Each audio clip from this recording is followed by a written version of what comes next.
Саламатсыздарбы, Балыктуу шаарынын жана Тоң район турунда мен Шайлообек Түнөбек Балыктуу шаарындагы номер 5-Чыңгыз Айтматов атындагы орто мектептин 2-классын бүтүүчүмүн.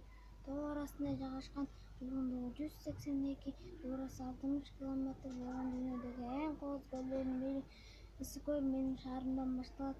Айланасы үңгү жана тизги алты кочоттор.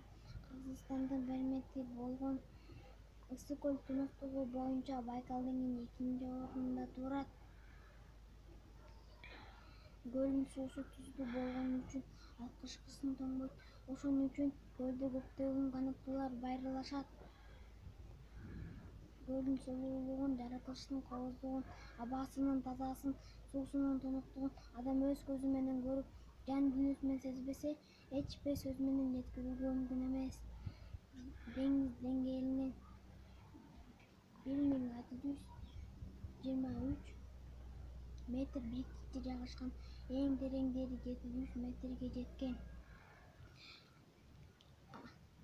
80ден ашык агын суу келип куйса дагы бир дагы суу агып чыкпаган, атагы алыска кеткен. Көптөгөн туристтердин көңүлүн бурган.